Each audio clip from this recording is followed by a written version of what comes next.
Last year, over 100 VR games made more than $1 million. And that happened in a year with no new headset launches. Now, I'm not going to sit here and tell you that VR is some kind of gold rush right now, because it isn't. The industry has had a rough couple of years, and this year in particular is getting even rougher with multiple layoffs and studios that are shutting down. But there is still a real opportunity hiding inside VR game development. And Meta just published 2 articles that basically outlines how you can tip the odds in your favor when you publish your game. None of what I'm about to show you is a guarantee. Anyone promising you a guaranteed success is either full of it or selling you something. But it does work like wishlists on Steam. Stacking wishlists doesn't promise a hit, but if you skip it, you're kind of launching with the odds stacked against you. So whether you're a first-time dev working on your first project, or you're almost ready to ship your game to the world, all these tips and tools will hopefully tip the scales in your favor so you can join the 100 plus VR games that cleared over $1 million last year. So the 2 articles that Meta published, one talks about different strategies on how developers can acquire new users, and the other one talks about tools for pre-launch, pricing, and distributing on the Meta Store. So they both kind of go hand in hand. And the first one I'm going to dive into is how to get new users, because what good is a tool if you don't know why you're using it? So let's see what kind of strategies they have cooked up for us. And when I went through this article, I found some of it to be pretty intuitive, but it's also important to think about these things even if it is intuitive, because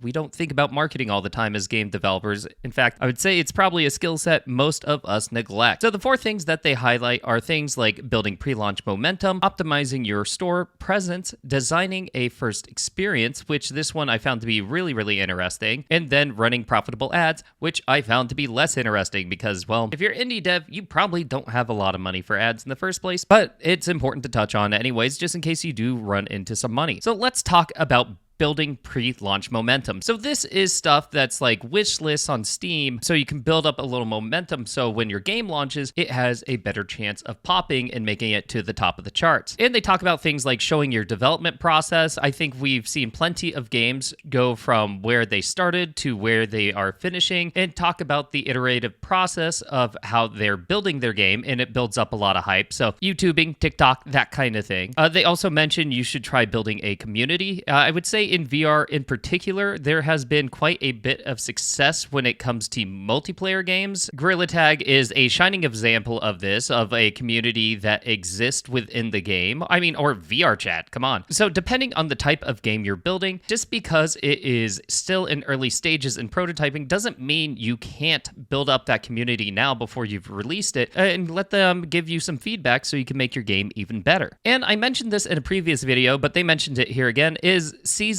do matter. So with the Quest headset, you'll notice there are spikes throughout the season. So there's a bit of a spike throughout summer when kids are out of school, and then there's spikes around Black Friday and Christmas when people have more free time and they are getting brand new headsets for Christmas and gifts. So if you want to tip the scales even more in your favor, you might want to consider launching around these dates, but also keep in mind that's kind of a double-edged sword. If everyone starts launching around these dates, if you don't make it to the top of the charts, you could also get buried. So I'm going to say take that advice with a grain of salt. Now, the next thing they talk about is optimizing your store presence. And yeah, again, you're going to say, Shrimp, this is very intuitive stuff, but it's not stuff that we always think about as game devs. We always kind of put these things as a back burner instead of keeping it on the forefront of our mind. And if you want your game to have the best shot, you need to put this more on the forefront of your mind. Like right here, it says developers who grow consistently treat their store presence as a product in itself, something you test, iterate on, and refresh over time. And that makes sense. I think you should think of your store page as just a branch of your game. It needs to get iterated on, improved upon, and tightened up, because your first iteration of it is unlikely to be a golden hit, just like your game. If you just built your game once without iterating and testing, it's probably gonna suck. They also highlight different things you should consider. So things like your trailer, lead with gameplay, and forget your logos and title cards. And this is actually advice that they give to you if you're making YouTube videos, which is like, just get to the content and check your ego and forget your logo and title card. Yeah, I'm the Shrimp, but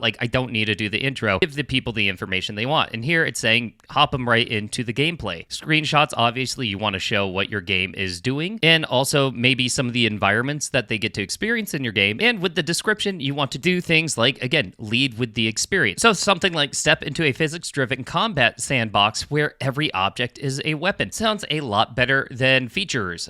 Physics engine, 50 plus weapons, multiplayer support. Yeah, nah, I'm not here to do laundry. I don't need a laundry list. Tell me what I'm doing. And part of that iterative process, as always, is A/B testing. So you don't just sit there and publish one thing and think you're good. What you perceive to be the best option might not be. You should always pump out an A/B test because what resonates with you might not resonate with the entire public, or at least your core audience. And I fall into this trap myself. There's a lot of times that I think I have the strongest intuition and I am completely wrong. And that's just being human. You can have years and years of experience in something, publish something, and it just doesn't quite work out because you did no testing. And another very cool feature that they offer on their store page is try before you buy. So just in case users aren't entirely too sure they're ready to purchase yet, you can do a try before you buy where the free trial window is 15 to 30 minutes. So players get to play your app and see what it's all about. So let your users experience at the very start. So you want to get them in quickly and playing quickly. That way they can decide whether or not they like it within the first 15 to 30 minutes. And they have some guidelines here on the best practices when you're doing try before you buy. Things like offer it to 50% of the users for 30 days instead of 100% of the users who have seen your page. This is just another tool in your tool belt to put the scales in your favor that lets users try out your game and see if they actually like it before they commit to buying it. And then they highlight the fact that you need to design a first experience that converts. So not only do you have to think about your game store and getting people to buy or install or try before you buy your game, but you also have to make your first impression pretty strong. And they're not giving any of this advice on a whim. Like, they do have the data, they have the store, and they see what has worked for some studios and what hasn't worked for others. So one important thing, and I've always said this with VR development, is make sure you get comfort right immediately. So motion sickness in the first 30 seconds creates a lasting negative association. They're not going to want to play your game if you make them motion sick within the first 30 seconds. They also mention it's important to teach through play and not text. So this kind of harkens back to your game store page where it's saying, yeah, show the experience. Well, here with the tutorial, it's saying, let them experience your game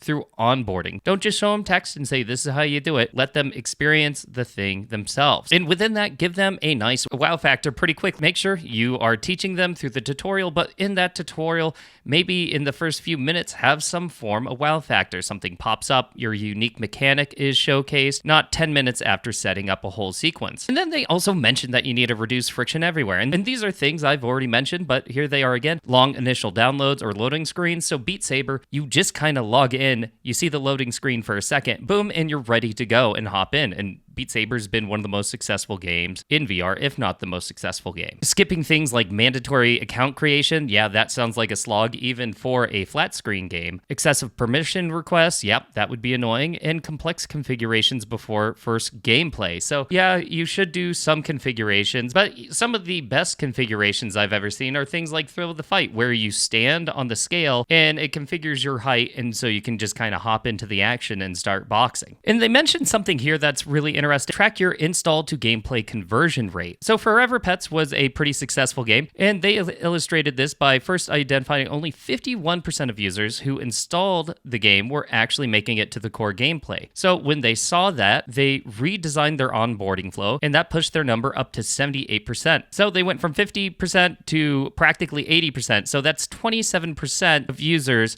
that they were previously losing. That is a massive, massive improvement. So again, all these things, just make sure you're tracking at every step, seeing what's working, iterating, and changing. And then the final thing in this article, they talk about running profitable ads. And I'm going to be serious, I'm not going to touch on this one because if you're an indie dev, you typically don't have a big enough budget to run ads. And if you are getting to the step where you do have a budget to run ads, I don't know, come here and read this article. I'll link it down below. But for this video, I'm just just going to skip it. It doesn't pertain to most people who don't have a budget or a bigger studio, and I have a feeling that this video is already running a little longer than I intended to in the first place. But with that out of the mind, we have all that there. If you want to check it out yourself, you can find the link down below, but let's look at the other article that pairs well with this. So this other article goes over new tools for pre-launching pricing and distribution on the MetaQuest, and this pairs perfectly with building up your audience because that's what these tools kind of do. In the TLDR, what they say is a few things that they've added. So the coming soon listing now supports 360 days. That's up from 180. Release channels now support up to 2,500 users, up from 200. So that's a big change. Free apps now offer pre-order bundles. I mentioned that before with paid add-ons. You have auto-enroll for apps in the Metastore-wide sales. You have regional sales pricing, specialized app icons, which isn't a big one, but it does look kind of fun. And then upload builds directly from the web, no longer needing the command line interface or the Meta Developer Hub, which is actually very, very nice. Super welcome. So to touch these in a little more depth, so yeah, they've extended out the coming soon listing window to 360 days, which is up from 180. So that gives you a longer time to build up that momentum before you officially launch. I think the testing scale being boosted up to 2,500 users, up from 200, is a big deal because this is, again, feeding into the idea of building a community before you're ready to launch. Well, here you're going to be able to use different users and release channels to test out your game and see if different iterations are working or not. So if you set up a community and you have a Discord and have people very passionate about it, now you can have 2,500 different users test it instead of just 200, which is a way better sample size. And this was mentioned in the previous article. Free apps can now offer pre-order bundles. So like other games, when it's just paid for, if you buy it early, you get early stuff. Well, this is the same thing for the free app. You can buy pre-order bundles, and so when the app comes out, they get a little bonus. Not my favorite way of structuring things and monetizing things, but if it works for your game, it works for your game. Nothing wrong with that. We also get optimized pricing by market. So different markets might perform better if they have a deeper discount, depending on incomes in different regions and what value you might offer to that market. So it's just nice to have a little more customization. But the one that I really like here is a set it and forget it, auto-enroll your apps in sales. So the idea behind this is instead of having to keep your eyes glued to the calendar when a holiday sale might be going on or getting pinged with an email from Meta saying, hey, we're going to be doing a big sale here. Do you want to join? Now you can just auto-enroll. You say, this is my game. This is the price I want it at. And when a sale comes up, just throw it in there, which is a lot more hands-off, automated, and just overall welcome because you're already juggling 1.5 million things.